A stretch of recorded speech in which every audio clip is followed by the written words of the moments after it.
Let's take a look at how to solve linear inequalities. An inequality is just like an equation, except that instead of an equal sign, it has an inequality symbol. For example, in this case, we have less than or equal to. The process for solving an inequality is exactly the same as that for solving an equation.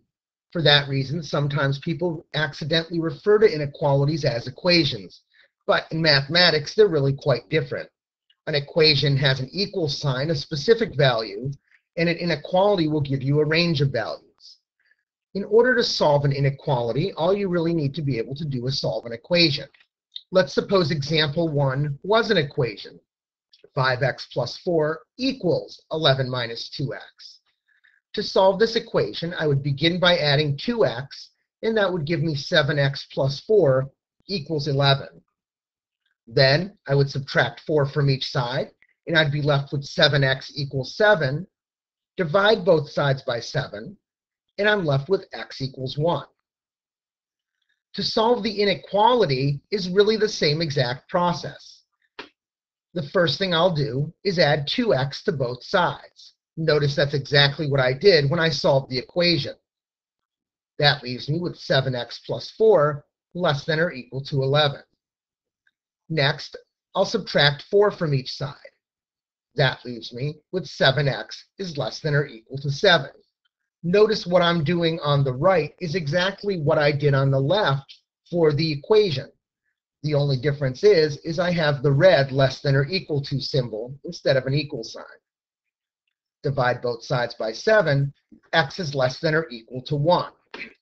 Pick any number that's less than or equal to 1, any fraction, any decimal, any square root, and plug it in for x, and the left side, 5x plus 4, will be less than the right side, 11 minus 2x. Now I can write my set using various notations. The first is as an inequality. X is less than or equal to 1. The next option is using set builder notation. Remember, set builder notation is where I take the x less than or equal to 1 and I stick it into the set builder package. X such that x is less than or equal to 1. I could do this as a graph on a number line, close circle at 1, and I shade on down to the left. Finally, as interval notation with parentheses and brackets. In our second example, we're going to solve this just like we would an equation.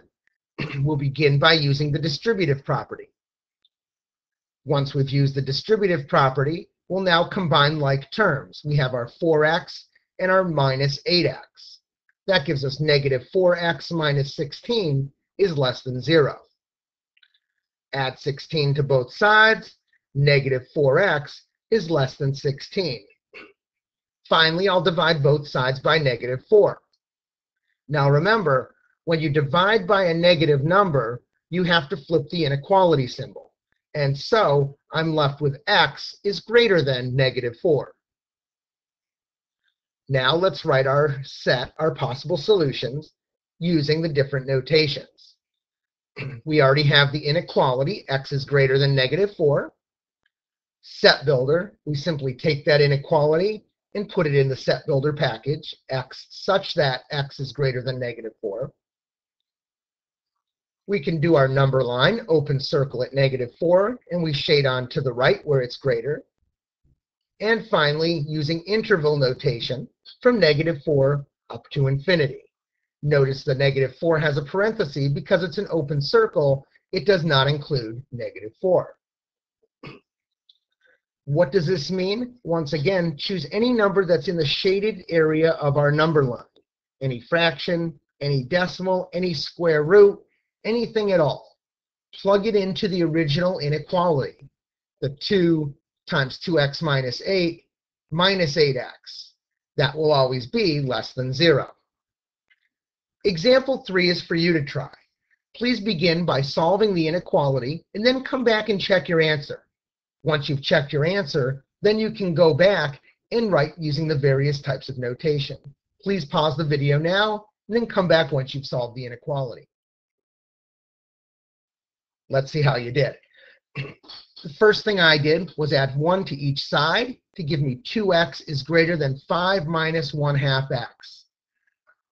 I'll add the 1/2 x to each side. I have 2.5 x is greater than 5. Divide by 2.5, and I get x is greater than 2. Now, let's see if you can write the set x is greater than 2 using the 4 different types of notations. Once again, please pause the video here and come back once you've completed that. As an inequality, we have x is greater than 2. Using set builder notation, we have x such that x is greater than 2. On the number line, we have an open circle at 2, and we shade it on down to the right. Finally, in interval notation, we have the interval from 2 up to infinity. Example 4 is also for you to try. Here we'll begin by using the distributive property, and then we'll go through and simplify to solve the inequality. Once you've solved the inequality, please come back to check your answer, and then we'll worry about writing it using the different notations. Please pause the video here. Let's see how you did. We distribute the 12. We have 12 over 4 plus 12x over 3 is greater than or equal to 15. 12 over 4 is 3. 12x over 3 is 4x. Now we'll subtract 3 from each side and then divide by 4. X is greater than or equal to 3. Once again, I'm going to ask you to pause the video, write this set using the 4 types of notation, and then come back and we'll check that out. Let's see how you did. Inequality, x is greater than or equal to 3. Set builder, x such that x is greater than or equal to 3. Graph, we have a closed circle at 3, and we've shaded on to the right in the positive direction. And in interval notation, we have 3 up to infinity. So essentially, here's what we know. Solving an inequality is exactly the same as it is solving an equation.